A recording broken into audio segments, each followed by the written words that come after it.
Okay, so are you ready? Let's dive deep today.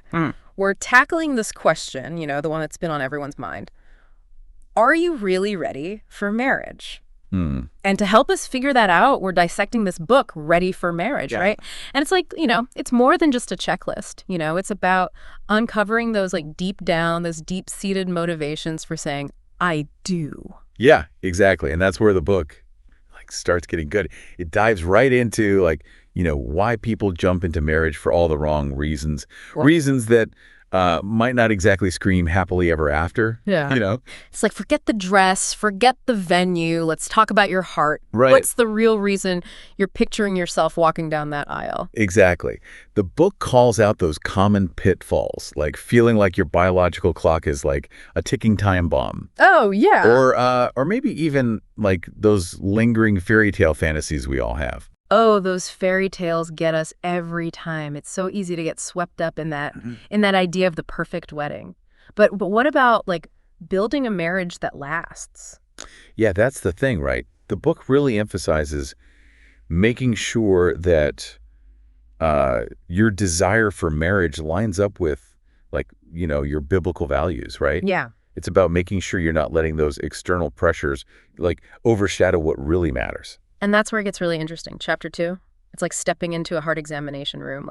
Are you in it for the right reasons? Totally. It's like looking in the mirror and being brutally honest with yourself. Yeah, right? yeah. The book has those in-depth self-assessment exercises. Yeah, I remember those. It's not just checking boxes. It's really digging deep. Ooh, I can feel the introspection already. So give me an example. What kind of questions in there make you kind of hit pause and really think? Okay, well, one that really stands out is, are you hoping that marriage will complete you? The authors, they really challenge you to look at whether you're seeking a spouse to fill a void that only God can fill. That's powerful. It's about finding wholeness in Christ first, not expecting your spouse to kind of be your everything, right? Exactly. And speaking of being truly prepared, Chapter 3 does not hold back. It throws down a maturity checklist. Yeah. 8, key areas that are crucial for a healthy marriage. One that thrives. Okay, let's talk specifics. What are some of these non-negotiables? We're talking, communication. We're talking self-awareness, financial responsibility, spiritual grounding. Oh, wow. The kind of stuff that can really make or break a marriage. It's like you wouldn't show up for a marathon without doing the training, right? Yeah, precisely. It takes work. It takes dedication. And it takes a whole lot of personal growth, honestly, to build a marriage that lasts. It doesn't just magically happen overnight. And what about this shape concept I keep hearing about? How does that factor into all of this? Yeah. Shape. Yeah. Yes. It's such a powerful concept. It stands for spiritual gifts, heart, abilities, personality, and experiences. So it's about knowing yourself inside and out. Yes, exactly. But also how those pieces fit together with your partner's shape. Yes, exactly. It's about recognizing that you bring all of you into a marriage. You bring your strengths, but you also bring your weaknesses, your passions, all those little quirks that make you you. Yeah. It's not about becoming one person. It's about two whole complete individuals coming together to create something even greater than themselves, Exactly. And that understanding is fundamental.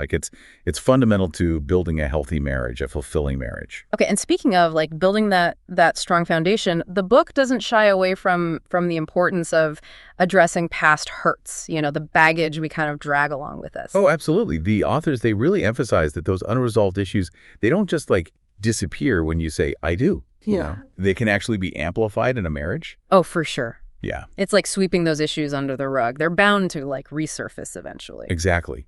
The book really encourages you to confront those things head on. Yeah. And they actually recommend, even seeking help, seeking professional help from a Christian counselor if needed. Yeah, it takes courage to face that stuff, but it's so crucial, for guiding that healthy, lasting relationship. Yeah. Now, this next part is where things get really interesting. It's about preparing your heart for a God-centered marriage. So let's dive into that in part 2. So picking up where we left off, chapter 4, it dives headfirst into this whole idea of building that unshakable foundation. Okay. And it's not just about, attending church together. It's about something the book calls spiritual oneness. Okay, spiritual oneness. That sounds pretty profound. Break that down for me. What does that actually look like practically speaking? So it's about going beyond just saying, oh yeah, we share the same faith. Right. It's about like that deeper heart level connection. Yeah. Being on the same page about your beliefs, your values, like how you actually live out your faith, day to day. So it's less about like checking off the religion box on a dating profile, Right. and more about like a shared spiritual compass. Exactly. The book talks about like, having shared spiritual goals, praying together, studying the Bible together, even holding each other accountable, in your walk with Christ. It's about having that shared language, like a shared understanding of what it means to follow Jesus, but together. Yeah, that makes a lot of sense. It's like if your faith is the foundation of your life, you want to make sure you're building your marriage on that same foundation, right? Absolutely. And that actually leads us to another like important topic that the book tackles, interfaith relationships. Okay, let's talk about that because that's something that comes up a lot. Dating someone from like a different religious background. So what's the book's take on that? So they acknowledge that these relationships are complicated. Right. Like it doesn't shy away from the challenges, but it does maintain a very strong biblical perspective. Okay. It encourages readers to be really honest about the potential difficulties Right. and to really pray about it. Yeah. Like consider how those differences might actually impact their lives together. Especially when it comes to like raising a family. Huge. Yeah, that's a big one. Absolutely.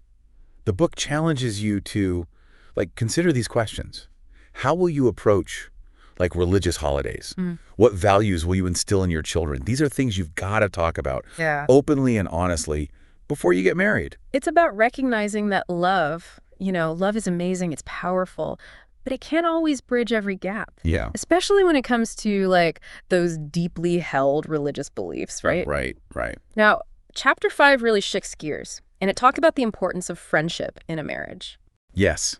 This is like where the book had a major aha moment for me. It argues that like friendship isn't just like a bonus in marriage. Right. It's the bedrock. It's about like having that connection that runs deeper than just, the romance, the fleeting romance. Okay, I love that. So it's not enough to just be in love. You have to actually like each other. Exactly. The book emphasizes building that foundation of mutual respect, shared interests, Yeah. like genuinely enjoying each other's company. Yeah. It's like, can you picture yourself, 20 years from now, sitting on the porch with this person, just talking and enjoying their presence? Yes, exactly. Yeah. And the book even gives you like practical steps Oh, nice. to cultivate that friendship, Like what? like making time for meaningful conversations, exploring shared passions, or honestly, just having fun together. I love that. Like actionable things you can actually do. Yeah. Now, speaking of building that connection, the book also talks about understanding each other's love languages. Absolutely. Right. It highlights how crucial it is to understand how you and your partner, how you give and receive love. Yeah. Like the book explains that there are 5 love languages, right? Okay. Words of affirmation, acts of service, receiving gifts, Yeah. quality time, and physical touch. It's like speaking each other's emotional love language because you can be doing all sorts of things that you think are loving, but if they're not in a language that your partner understands, they might not feel loved at all. Exactly. And that's where a lot of like misunderstandings and conflicts come up. Totally. In marriage. Now, chapter 6 does not shy away from the tough stuff. Okay. It dives headfirst Yeah. into the topic of sexual sin Yeah. and purity. Yeah, this is an area where like open communication and that shared understanding of boundaries is so important, especially while you're dating. Absolutely. Yeah. What I appreciate about the book is it goes beyond just saying no sex before marriage. Right. It challenges you to look at your heart. Like, what are your motivations? It's about understanding God's design for sex as this beautiful gift meant for marriage, not just a physical act. Precisely. The book really encourages like setting those healthy boundaries in dating. Yeah. Maintaining purity, both physically and mentally, as a way to honor God. And it talks a lot about like seeking accountability too. Oh, absolutely. Like from mentors or friends you trust, Yeah. because let's face it, temptation is real. Oh, yeah. And those boundaries can be so helpful. They're crucial. And the book reminds us that, it's not like you arrive. It's a journey. It's a process. It's a process. And it's about like supporting one another, seeking God's grace, and just walking in that victory together. I love that. Now, getting into like the practical side of things, chapter 7 really resonated with me. It stresses the importance of maintaining like your own individual identity. Yes. Even within a marriage. Yeah, this is something so many people, I think, struggle with. Especially like where a couple vibes like kick in. Right. Like you're not just this like extension of the other person. Exactly. The book pushes back on this idea that you have to like lose yourself in the marriage. Yeah. It encourages couples to nurture their passions, their interests, their friendships. Yes. Even after they get married. It's not about becoming one person. It's about, like we keep saying, those two whole, complete individuals. And they're coming together to create something even greater. Exactly. It's about finding that balance, right? Yeah. Between unity and individuality. I love that. Being one flesh, but still like respecting and celebrating each other's like uniqueness. Yes. Okay, that takes us to another like crucial aspect of building that strong foundation. Finances. Yes. Chapter 9. Chapter 9 gets real about budgeting, debt. You know, are you guys financially compatible? Yeah, money issues. I mean, it's like one of the leading causes of stress and conflict in marriage. So it's no surprise that the book spends a whole chapter on it. Right. Yeah. Because it's so easy to get caught up in the romance of it all. Oh, yeah. And to avoid those practical conversations. Right, exactly. And the book encourages couples to, like, have those honest, open conversations before they get married. Yeah. So we're talking everything, right? Everything. Spending habits, debt levels, long-term goals, like the whole 9 yards. The whole 9 yards. It's like a financial prenup. Oh, yeah. For your heart. Like, you want to be on the same page, or at least, like, willing to work towards that shared vision. Totally. And if those conversations feel daunting, the book also recommends like seeking guidance, right? Yes. Like from mentors or even like financial advisors. Absolutely. It can be really helpful. Yeah. Now, this next part I think is super intriguing. How marriage kind of impacts your broader life calling. Tell me about chapter 10. This chapter, this one like really resonated with me too, because it highlights that marriage isn't just about like merging your lives, right? Right. It's about figuring out how to walk side by side. Yeah. In the pursuit of your individual and shared dreams. It's about recognizing that you're not just gaining a spouse, but you're also gaining a partner. Yeah. To go after those dreams. Exactly.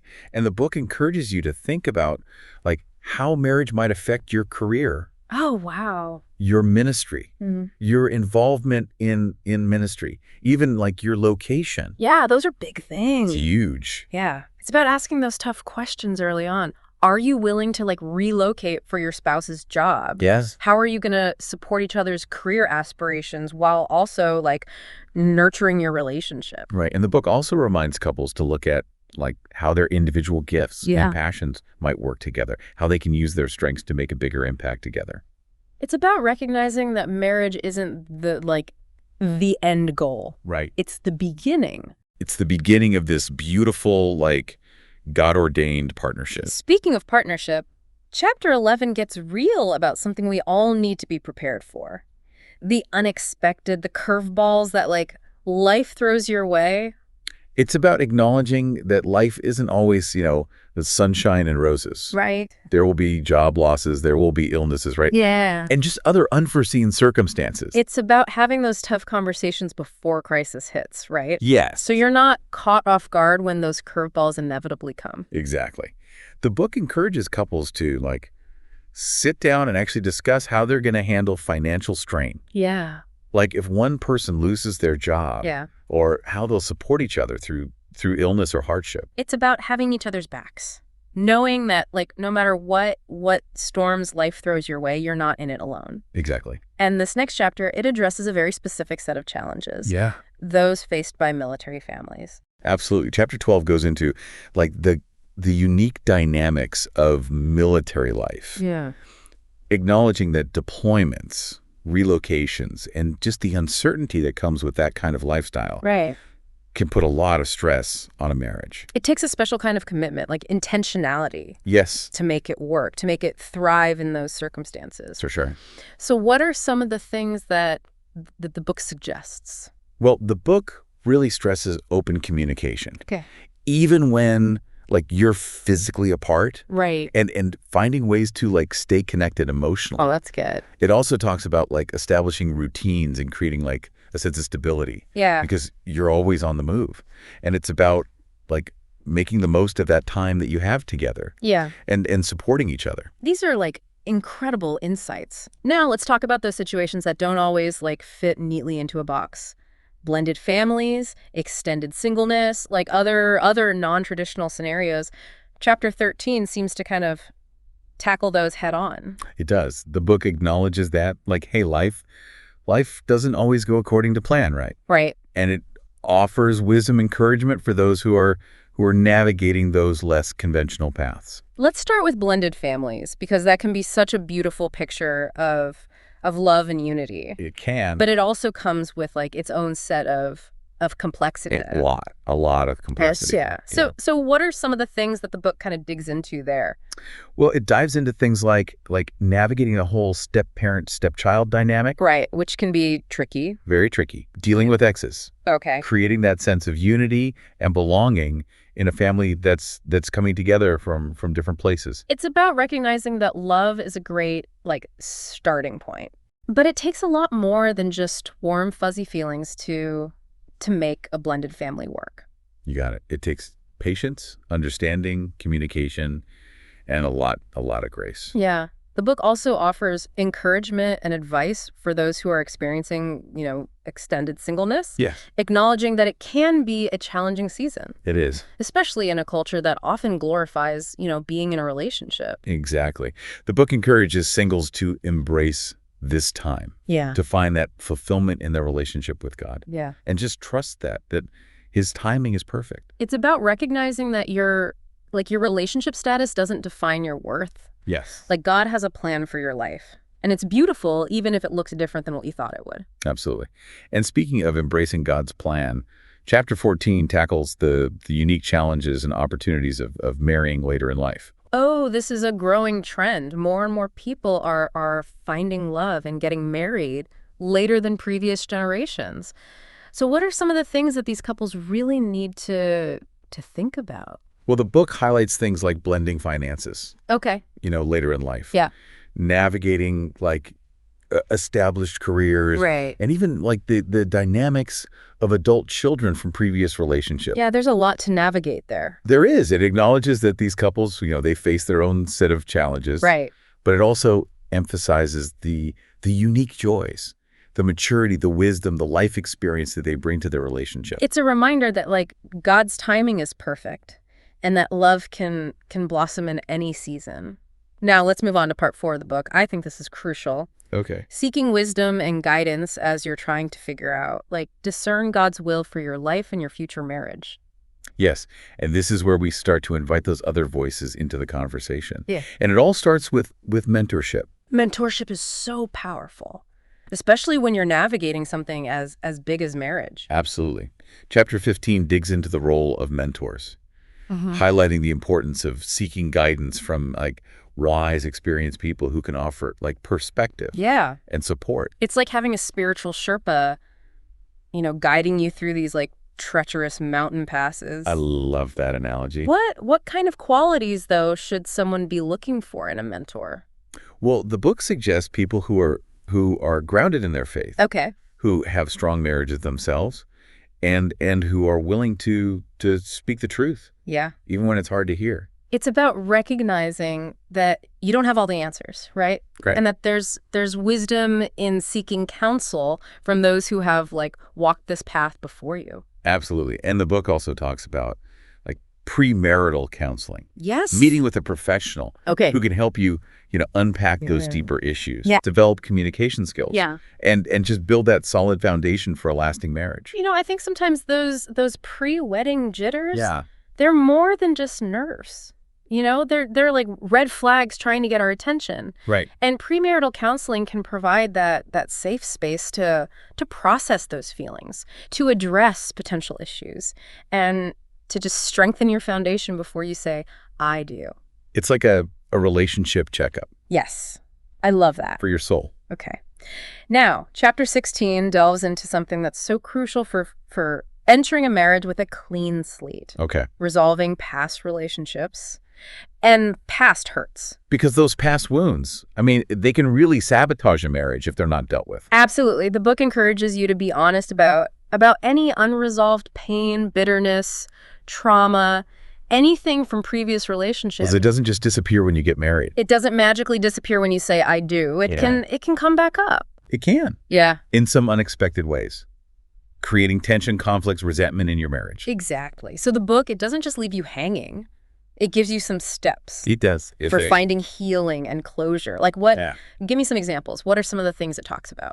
Things like seeking forgiveness, allowing yourself to grieve, surrendering those hurts to God, and even seeking out, like we said, that professional Christian counseling. Yeah. It's about releasing the past and walking into your future with a clean slate. So important. So important. Okay. Now, I know not every relationship is meant to last. Right. And Chapter 17 provides guidance on when and how to end a relationship if you realize, like, it's not meant to be. Yeah, it's a tough topic. Yes. But the book handles it with grace and wisdom, and it emphasizes that sometimes love isn't enough. Yeah. And that knowing when to walk away is just as important as knowing when to stay. So often we're encouraged to fight for love, but sometimes letting go is the most loving thing you can do for yourself and for the other person. It can be. It really can. So what are some of those red flags that the book talks about? Like the things that might indicate it's time to reevaluate the relationship? Things like consistent disrespect, unresolved conflict, a lack of shared values, or just an unwillingness to grow or change. It's about recognizing those warning signs, Yeah. and being willing to make a tough decision, even if your heart is kind of pulling you in a different direction. Yeah. The book also emphasizes the importance of ending things well. Okay. With grace, with honesty, with respect for the other person. It's about letting go without bitterness or resentment. Right. Recognizing that God might have a different plan. Now let's move on to the final section of the book, Part 5, which offers a glimpse into the journey ahead, exploring the beauty and the purpose of marriage. Chapter 18. It's all about defining biblical manhood and womanhood, outlining the roles, the responsibilities, the blessings that come with being a husband and a wife. It's about understanding God's design for marriage. Yes. It's a partnership, and each spouse has a unique and valuable role to play. Exactly. The book actually uses scripture to paint this really beautiful picture of what a God-honoring marriage looks like. Yeah. It talks about the husband's role as a loving leader, the wife's role as a helper and companion, right, and that mutual responsibility to love and serve one another. It's about recognizing that marriage is more than just like this romantic partnership, It is. It's a spiritual union. Yeah. With a much bigger purpose. Absolutely. And it's not always, easy or glamorous. Right. The book stresses that you got to be prepared for the practical realities of married life. It's not always hearts and flowers. There are dishes to be washed and bills to be paid and in-law dynamics to navigate. Oh yeah, all those fun things. The book encourages couples to have those conversations about the nitty-gritty. Yes. Beforehand. To develop a plan for handling those things and to approach those challenges as a team. It's a partnership, remember? It is. Now, Chapter 19 touches on something that we're seeing more and more of, the unique challenges and opportunities of navigating like cultural and ethnic differences in a marriage. This is huge. Yeah. Love knows no borders. It doesn't. And these intercultural relationships, they can be incredibly enriching. It can. But they also come with their own set of dynamics. Right. It's like you're blending two different worlds, Yes. Two different cultures, traditions, maybe even languages. Absolutely. Yeah. The book encourages couples to approach those differences with curiosity. Oh, I like that. With respect. Yeah. And a willingness to learn. It's about celebrating those unique backgrounds, while also finding ways to blend traditions and create like a shared cultural identity. You got it. And that takes open communication. Oh, yeah. Flexibility. Yeah. And a willingness to embrace those new experiences. It's about creating this beautiful tapestry that honors like both of your heritages. Beautifully put. Yeah. Now, Chapter 20 takes us to the engagement season. Okay. And it offers this like spiritual perspective on this exciting time of preparation. It's a time filled with so much anticipation and excitement, but it's easy to get caught up in the wedding planning, and to lose sight of the spiritual significance of this transition. Exactly. And that's what the book really emphasizes, that this season, it's not just about flowers and cake flavors. Right. It's a sacred time of preparing your heart. Yeah. For the covenant you're about to make. It's about seeking God's guidance, strengthening your relationship with him, and just laying that spiritual foundation. Yes. For your marriage. Exactly. It's about keeping your eyes on the big picture. Yeah. Not just the wedding day, but the lifetime of love and commitment that lies ahead. It's recognizing that your wedding day is not the finish line. It's the starting line. It is. Of a lifelong adventure. Yes. Okay. Now, we can't talk about marriage preparation without addressing a topic that can be incredibly sensitive and honestly painful for many couples. Infertility. It's true. Chapter 21, it goes there. It does. It doesn't shy away from that heartache that many couples experience when they're struggling to conceive. And it handles it with such sensitivity and compassion. It acknowledges the pain, the grief, the sense of isolation that many couples feel when they're walking through infertility. Yeah, it's a reminder that this journey can be incredibly difficult, emotionally, spiritually. Yes. So what kind of encouragement does the book offer to couples who are walking through this? The book encourages them to be open and honest with each other about how they're feeling. Yeah. To seek out support from trusted friends or professionals, and to remember that God is with them. It's about recognizing that their worth as individuals and as a couple is not defined by their ability to have children. Exactly.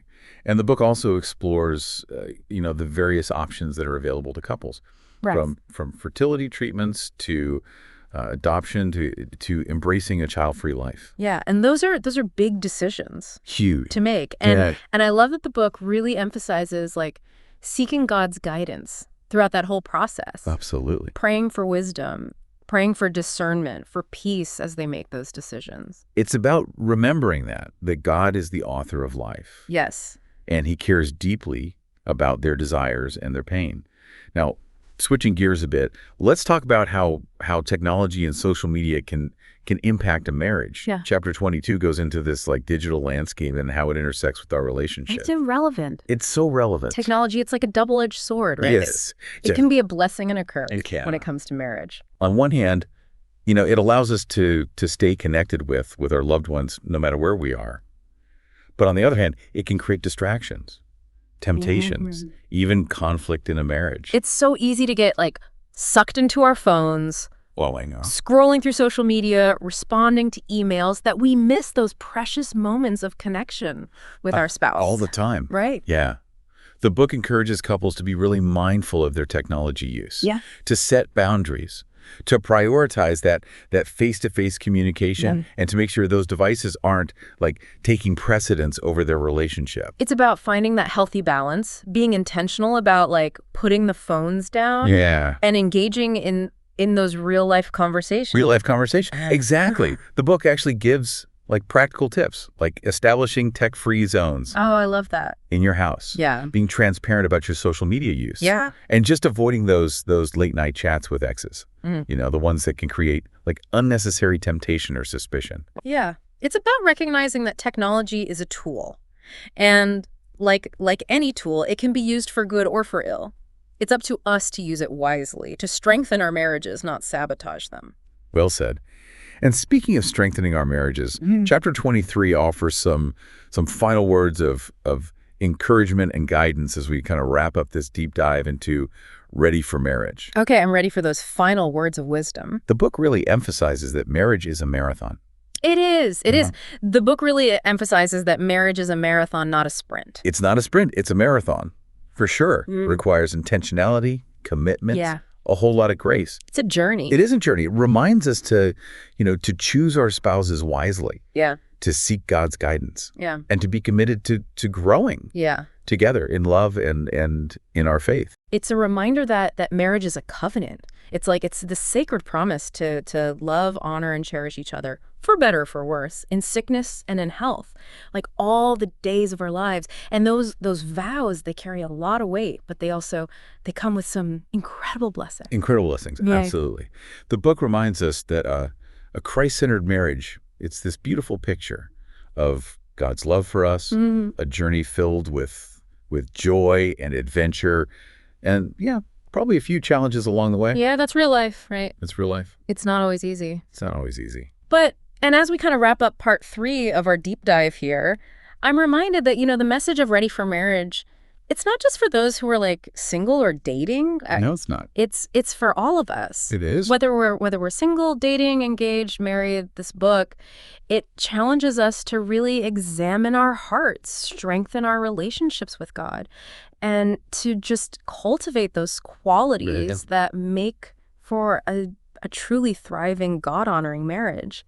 It's about recognizing that marriage, like at its core, it's a reflection of Christ's love for the church, a love that is selfless and sacrificial and deeply committed. And as we strive to become more like Christ in our relationships, we can trust that he's going to lead us, he's going to guide us, and he's going to equip us for this incredible journey of love and commitment that marriage represents. So good. Such a good reminder. A perfect note to end on. Thank you so much for joining me on this deep dive. It's been my pleasure. Thanks for having me.